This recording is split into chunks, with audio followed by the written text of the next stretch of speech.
Okay, now we're going to change the collar, and to do that, he's loosening 3 screws that hold it here in this part of the gearbox.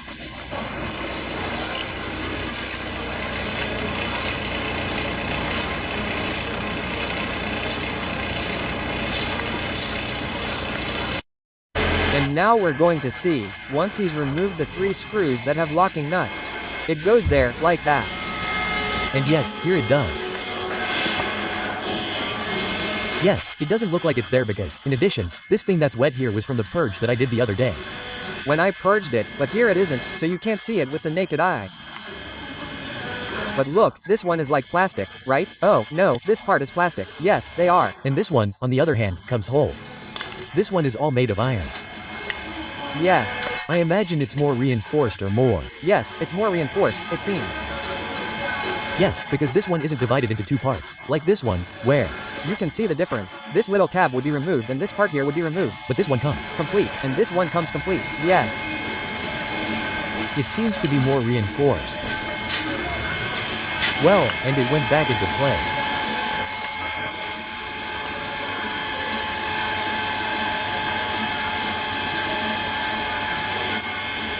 Of course.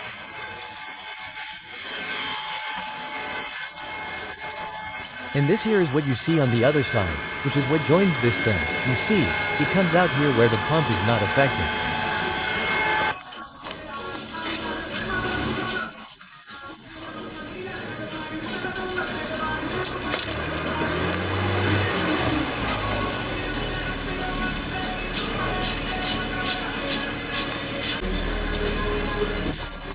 Antonio will be finishing tightening the 3 screws of the collar with the cylinder included.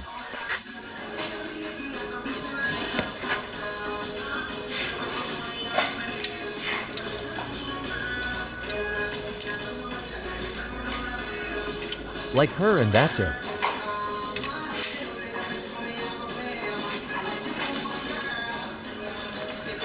In place.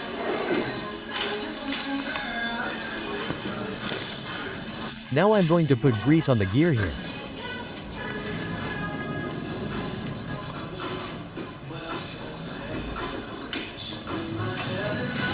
And that's what's going to go.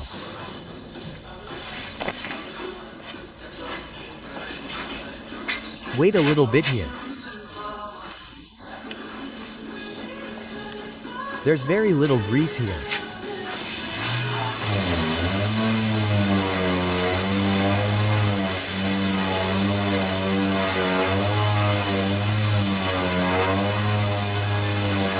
With a lot of grease. Yeah. Just a little bit. Okay, hey, little bit. Done.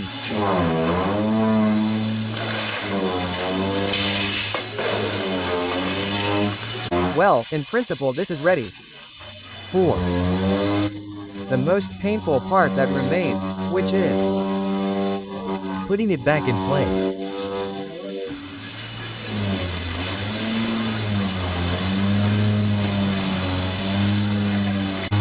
Well, we've been lucky and it's worked out well for us. I couldn't record it because I was also trying to use my hands to support the weight of the gearbox, and between 3 of us, Paco, Antonio and I, exerting force. Antonio led the entire operation. He put it in until it fit. Then he first put this screw in here, and with this one he secured the gearbox, and now more slowly he continues putting the rest in. Screws, which are this one here and this one here. They're the 3 on the bottom, right? And there's no more. They're the 3 on the bottom. Okay.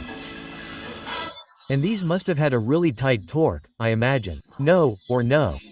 They're not tight. All the screws had a torque, but I don't use it. I don't use it anymore because I know it. I know them. Yeah, you just had to, like, and that's it.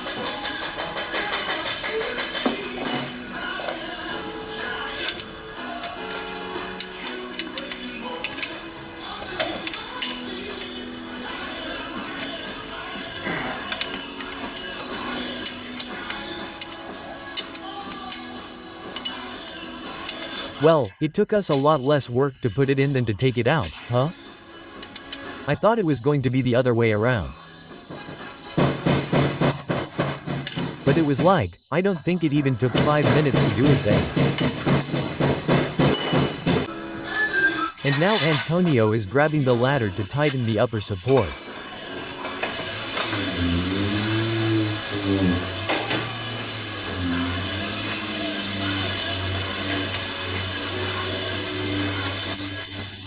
He's also loosening it there, adjusting everything. He's facing this part here against the transmission.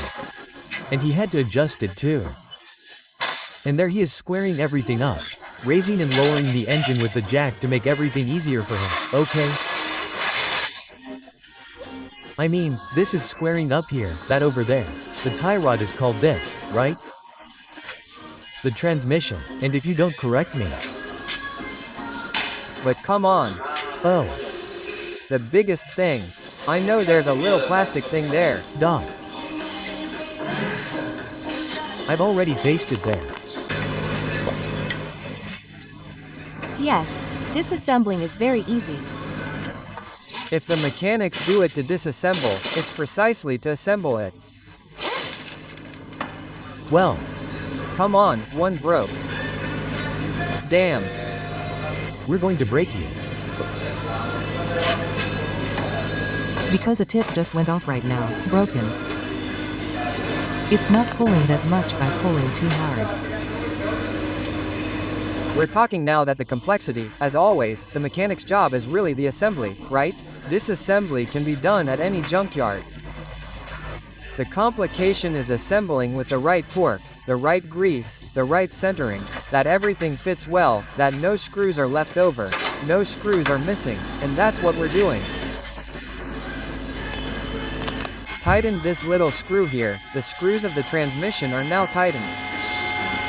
This is the one that goes from the tie rod to the lower support here, do you see, from the bodywork. The engine is still loose, we need to put the top stopper in and it's held in place with this jack. We had to put that little plate that you took out yesterday in there. No, there wasn't a plate that you took out yesterday around here. Yes, we Had to put it in.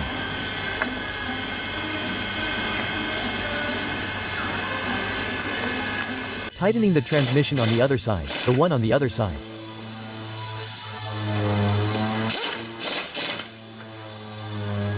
Well, if you see it there, let's go to the wheel to do each of the... Well, my battery is dead again and I'll be back with my phone until the battery charges now.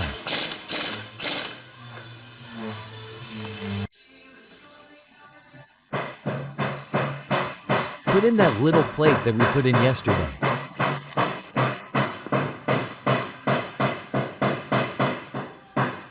Do you see where the one that's putting in the plate is?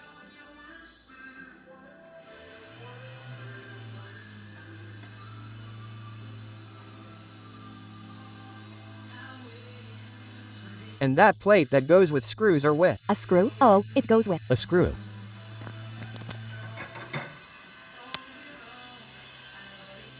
See?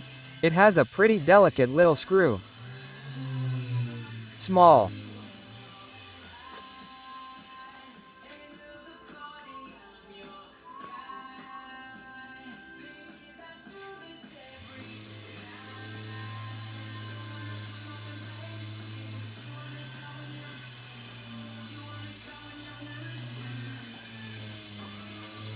He's made a little trick there so that the screw doesn't come loose.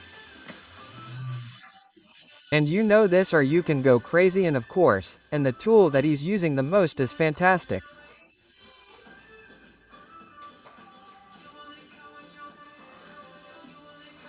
This is the typical thing that you have to do yourself and you spend 5 years until you manage to put the little screw in. Look. And now it's going to be about putting the engine mount in. You're going to climb up the ladder. And from above we're going to put the engine mount in. It's not secured so that it doesn't come loose. The very good production measurement. There, I already had the little screws ready. There are 3 screws. The gun has gone up.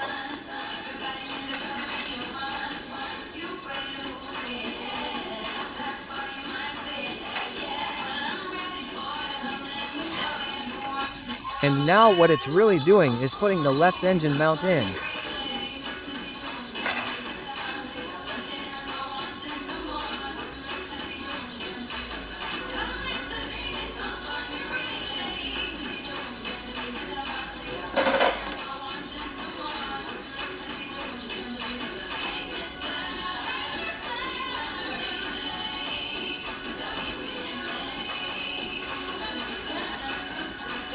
Okay, so she's tightening it.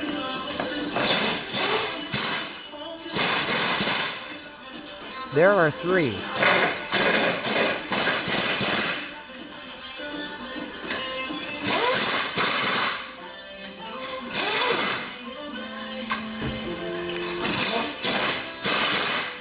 Sorry.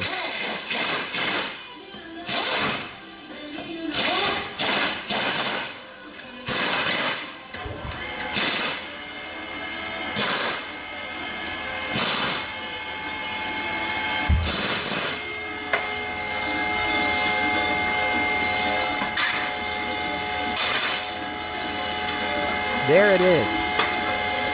Do you see? When putting the mount in, although it moves a little bit because we and the 2 jacks have already been able to remove it. Hello.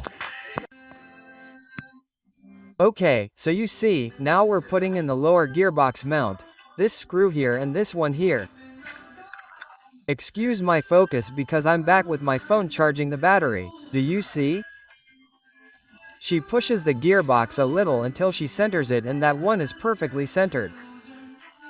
And a 3rd screw there, the one in the middle.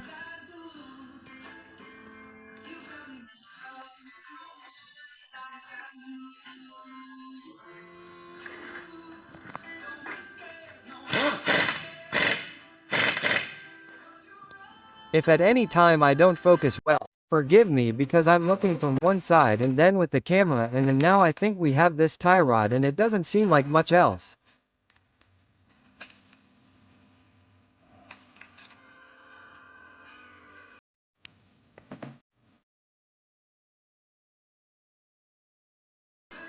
We've put the plate there. The 2 transmissions have been put in.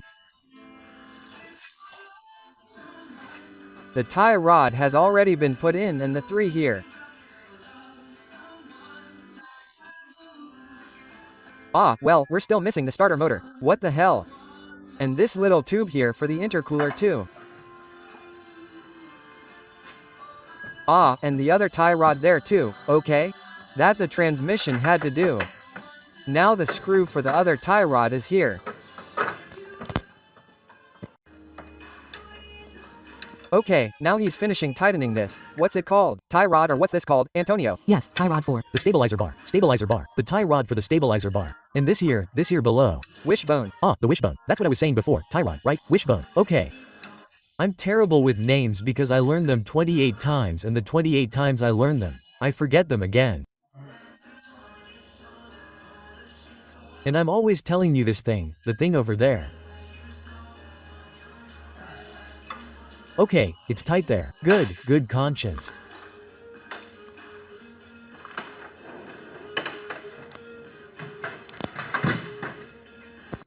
Turn on the starter motor and do the same thing that was done when disassembling it when reassembling it. Tighten some screws from the bottom and then the others from the top. We have 2 connectors, one that goes to the starter motor and another one that comes here. The one here is for the sensor, maybe for the neutral or something like that. Right? That's for the gear, the reverse light. Ah, the reverse light. Okay, of course. These can be tightened here. And then we have this little tube. Okay. Dot. Ah, you have a hole there, right? Because there are 2. There's a hole here now. There wasn't a hole before, but now there is. Okay. So, there are 2 starter motor screws, one on top and one on the bottom. 2 connectors, one that goes to the starter motor and one that goes to the reverse gear. And the little tube that goes to the intercooler. This one here is the connector, the reverse gear. Okay, great. There it is. And then this will be the connector, and then the starter motor ground is missing, which I imagine will be on top, right? Madrid in the most beautiful race in Spain, marathon, half marathon and 10 kilometers. A movie like Route and lots of rock and roll. Next April 27th, your challenge is in Madrid. Sign up for the Rock and Roll Madrid Marathon and Half Marathon.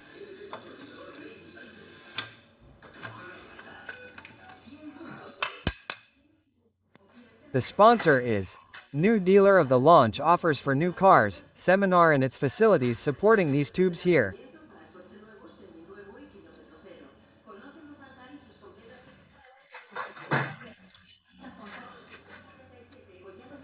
More information at mossingcar.com. Offers, discounts, incredible discounts. Galapastop is back, fashion, accessories, decoration, jewelry or school supplies, where Vale's incredible products are Now being installed.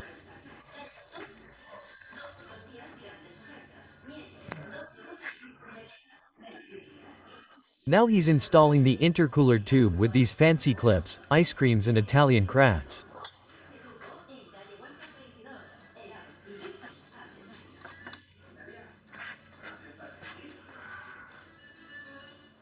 I want to get my license and drive it. I'll definitely fail. Of course, you had to remove the clip from up there so that the tube could fit properly, and once it's in place, you lower that clip, and here you might have to remove the clip first.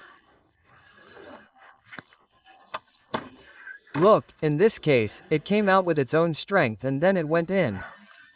There you go, the intercooler tube is now installed like a Putoru. The starter motor is also installed to the foundation. And underneath, what's left, Antonio, everything below is done. Step by step. Ah, okay, the wheel arch. And the skid plate. The skid plate and the wheel, sure. We're going to leave the skid plate for later at the last minute. Well, if necessary, because we're going to use a thumb to connect the brake lithium.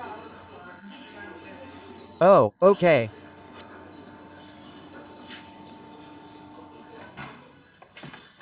With a car repair shop loses weight in a way. Okay, now he's putting in the wheel arch that has all these little screws here, there, and here too, okay. It has a few. Then Antonio has lowered the car and is now finishing off. There's the top bolt of the starter motor and he's now putting in the bolts that join the gearbox to the engine on top, which are how many, Antonio? 3. 2. It Has 2. Same.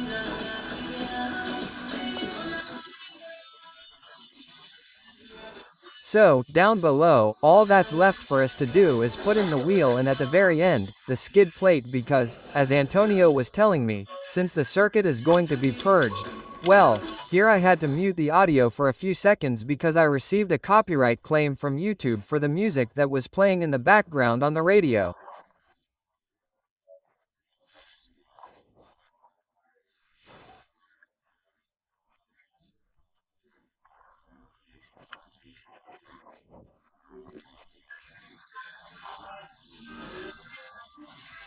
So, it's just a few seconds of this audio in which nothing special is said, except that we're talking about the subject of, well, it's already connected. You see, this was the cylinder outlet and it's connected the hose with its bleeding system and now we're going to add the brake fluid and bleed it a little bit.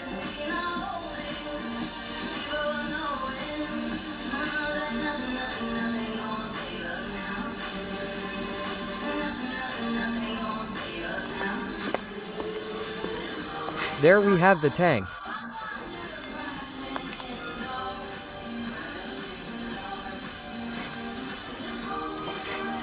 We fill it all the way to the top so we can now thumb.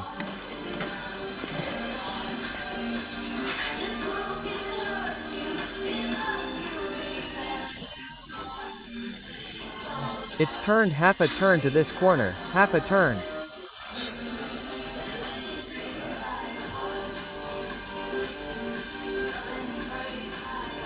No. Yeah. Half a turn to the left. It's perfect. If I'm not mistaken. I need it. Look, and Antonio is going to bleed it with this vacuum cleaner. 1 times more efficient than doing it bare.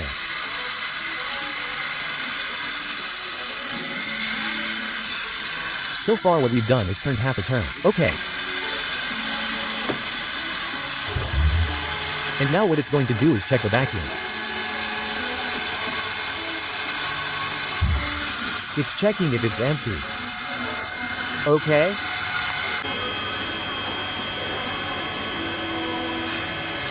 Okay, it's coming out there. I don't know if you see it, but it's coming out. Everything is bubbling up there.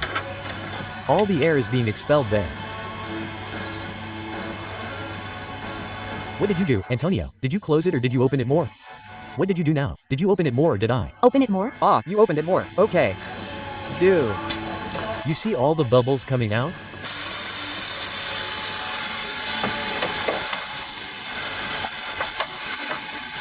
He's giving it another try with the vacuum cleaner. Well, a brake bleeder might work too. And always be careful not to run out of brake fluid, okay? The clutch fluid is the same as the brake fluid with the brake fluid.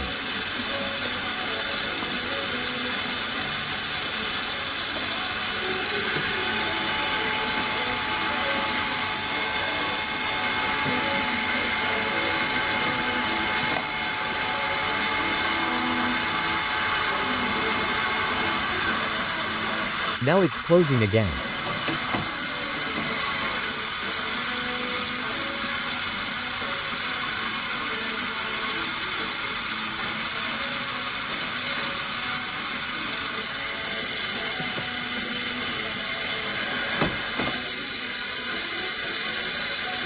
Now we really had to press it. Look, now I went in to see if it had gained some traction and now it's stuck all the way in. It's stuck all the way in and so far it hasn't gained any traction.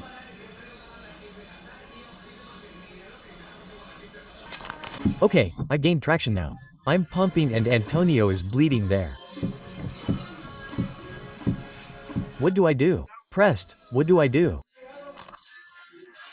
It's gained all its pressure, its traction, because you've been bleeding there, right? Closing it, letting the air out, opening it or... Whatever, that's what we've been doing. I've been pumping a little bit inside and Antonio has been bleeding it just like if it were the brakes. You open it, you press it, you close it again like this until all the air comes out and it's perfectly bled. In other words, it clearly wasn't the clutch pump, but rather the collar with the cylinder. In other words, it was the clutch cylinder plus everything you've seen of the clearance that the magnetic plate had, which is what we see here. Here we have a magnetic side and look to see, I don't know if you can hear it, but this shouldn't have it. Antonio is going to explain to us. I asked Antonio a question about how the brake fluid is shared between the clutch system and the brake system. My question was, what happens if one day you run out of clutch fluid and you run out of brakes? Antonio tells me, no, and now he's going to explain to us why not. Look, this is the tank, okay? The same for the brake fluid and the clutch. Yeah. This tube. Feeds the clutch. Yeah, okay, this is the one that feeds the clutch. But the brake fluid is at the bottom. If by chance you get stuck, this hose goes and loses all the fluid. When it gets to here, the one at... Stops feeding at the top. It stops feeding at the top, but not at the bottom. Okay, understood. Okay, it. Would be another thing if it were the other way around. If it were a brake that lost fluid. Yeah. You wouldn't be left without a clutch either because the circuit is full. Yeah. You would be left without a brake, but not without a clutch. If it's the other way around, if it's completely empty. Because of a brake fluid that has come loose from a wheel. You wouldn't be left without a brake either, okay? Because that's why you have two brake circuits. You have one at the front and one at the back. There are two circuits. Okay, it's.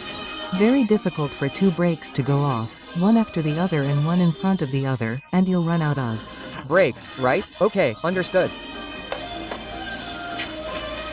Did you put it on, Antonio? The last thing I put on were the starter motor cables. Ah, okay. Of the starter motor that goes with the OK. So now he's put all the starter motor wiring. Great. And now he's going to put the bracket. For this selector. This is a gear selector, let's say. A gear selector, excuse me, a gear. Selector. Ah, the gear selector. Okay, perfect. He's put the cover for the clutch bleeder there. He's put this safety cap for the gear selector.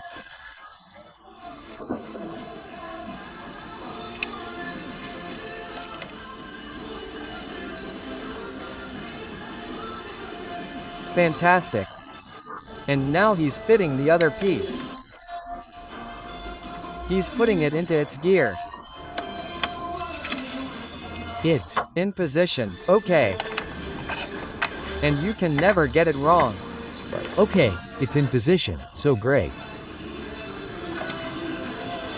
Little screw.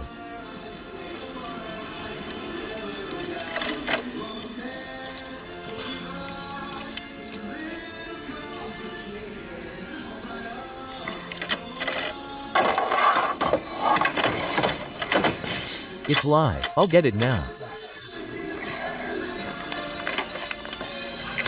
Okay, now remove this little cable that was holding those. This is done so that the whole cable doesn't get in the way, right? No.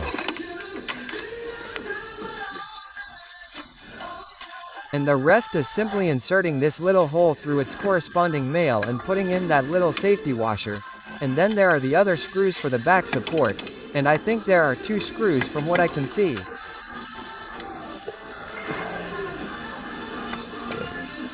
There we see one, there we see the other.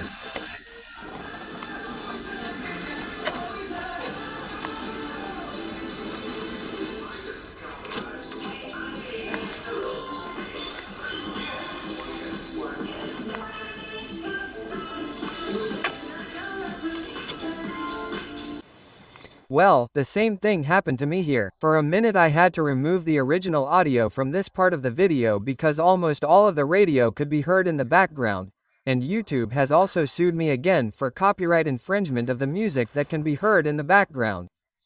But anyway, all we're talking about here is that what we're doing is 2 screws and a nut, right? And nothing else. The rest of the music could be heard and the sound of the tool tightening 2 screws and a nut could be heard, and nothing else. Okay, come on, bye.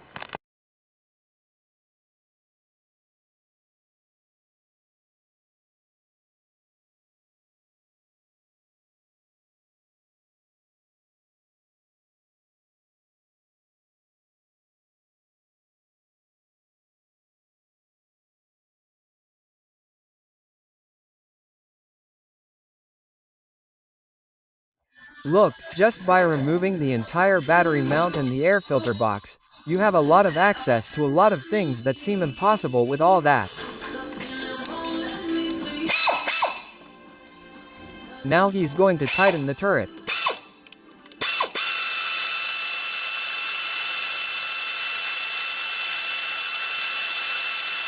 I think it was already overdone.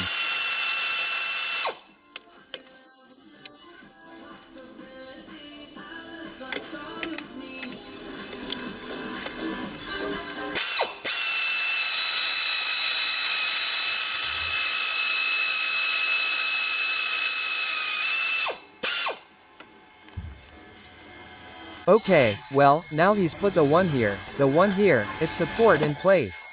There are 1, 2 left here and the nut that goes there that you can't see, okay?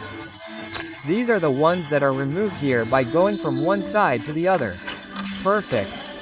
Now he's going to touch the battery mount, the lower support.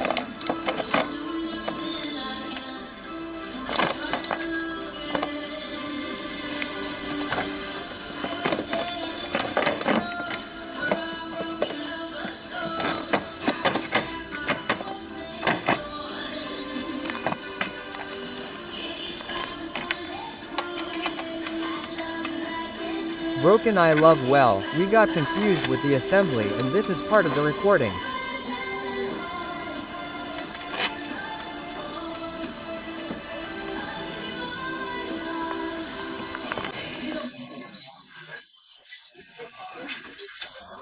We put the battery, these battery covers, the air filter box, this little tube that we had removed. Here goes the airflow meter connector and that's it. And the air filter box, as we've seen the assembly, goes with this little screw and nothing else. This little tube that we removed so we can put it in properly, this one here that goes there, okay?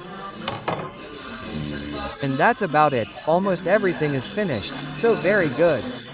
It took us approximately 2 hours today and an hour yesterday, everything took us more or less 3 hours.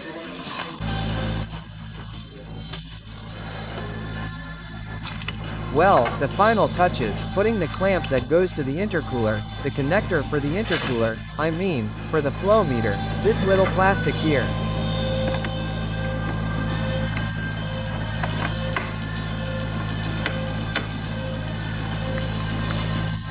The cover is here and the other one is there. The little cover and there we are. Well, now we are finishing putting the covers on.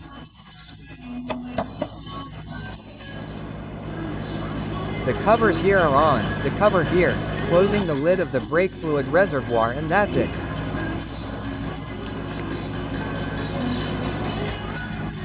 We just need to put the wheel on and put the skid plate on the bottom and that's it. Well, congratulations, Antonio, a great job. Well, fast, well done. We've all learned a lot. We have the wheel left, this is the back part and we are going to lift the Audi A3 on the car lift to see if we can detect which block has gone so we can order the part and bring it to Antonio too and see how we do it.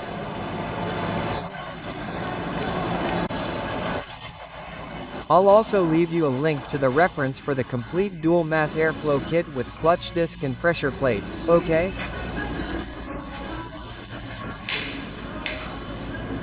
Pressure plate so you can buy it if it matches your car.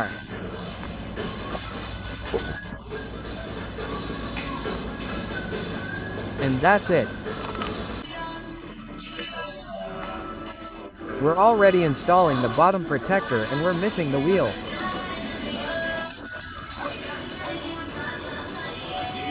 Well, it's finished. What do you think, Antonio? Good, right? Good, great. Everything's Great. Well, I'll pass you Antonio's contact information and anything else you need. Here you have a reliable workshop that works well, with a lot of experience, seriously, rigorously, so great. We just need to test that everything is ready and that's it. All that's left to finish is to connect the sensor. The EPS, the stability sensor and the car is running.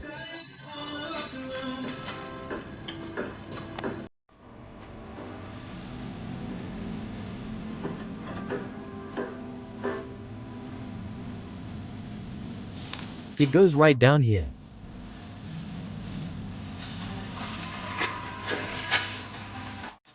This is the stability sensor, okay?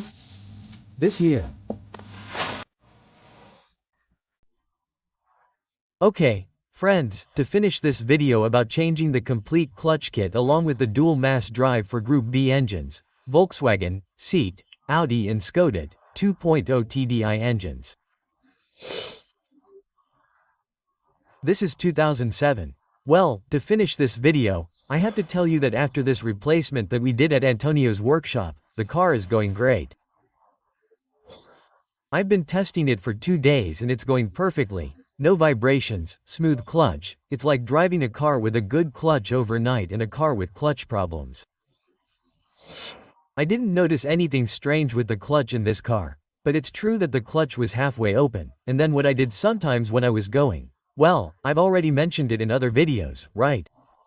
The clutch wasn't working well, okay? Everything was suspicious until the pedal got stuck completely down. This was the main symptom that made it impossible to move it.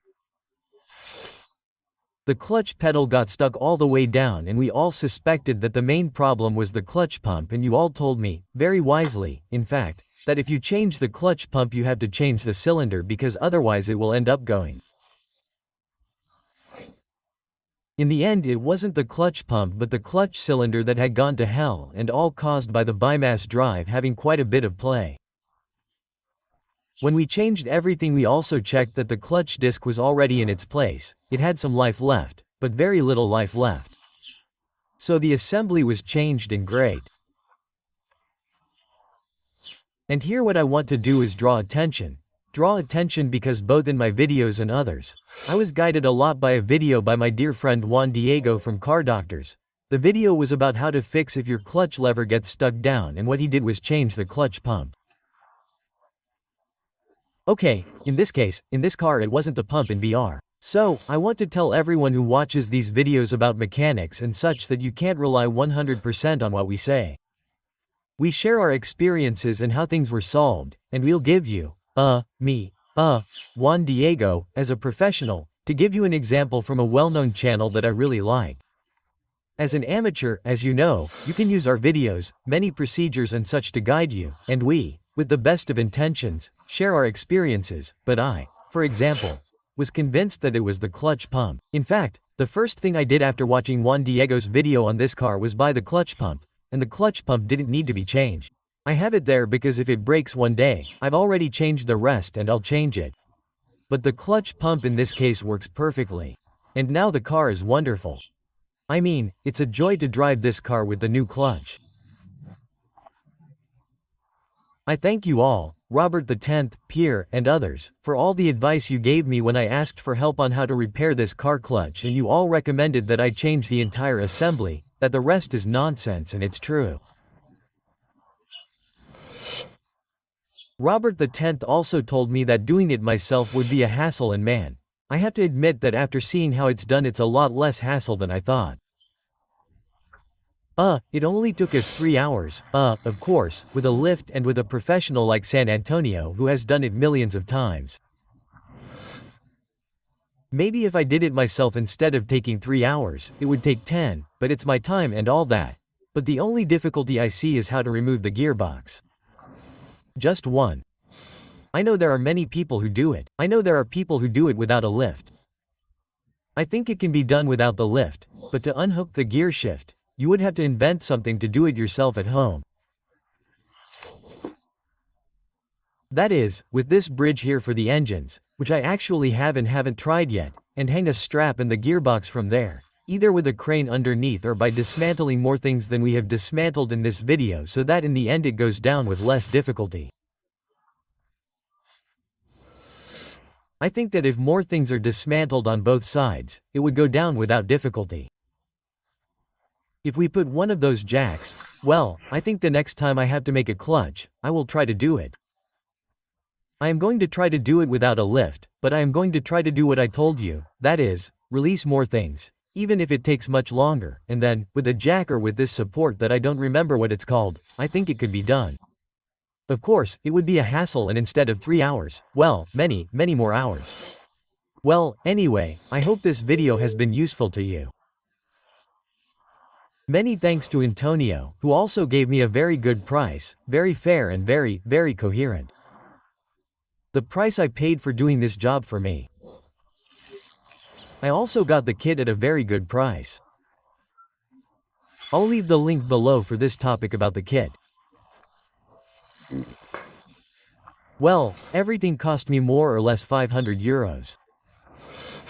You do this in-house and it wouldn't go below 100 euros. We weren't even close. And as you've seen, the kit I put on was the Sag, which is the one used by the company, that is, it's made with original material, all dual mass. Along with the clutch disc and the clutch pusher and the cylinder, the whole complete kit and such, it's the Sag, original quality, okay? Which is the one used by Volkswagen itself for this. In other words, it's worth thinking about it a little bit, giving it some thought, and although in this case, of course, I did it with the help of a professional, but hey, at home this is a disaster. Very good. Well, friends, as I said, I hope this has been helpful to you. Don't be 100% sure about the symptom of a breakdown, because in this case the symptom was the clutch lever down and it wasn't fixed by changing the clutch pump. Okay, but that doesn't mean that I don't think all these mechanical videos are very useful. I watch almost all my colleagues who make mechanical videos and such because I learn a lot. I also know that many of you tell me that the videos I make for beginners and people who don't have previous experience, well, in many cases they help them. When you tell me that, I love it, well, to feel that this work that I do, which I do with pleasure and such, helps people. So that's it, see you in the next video and greetings to everyone, bye.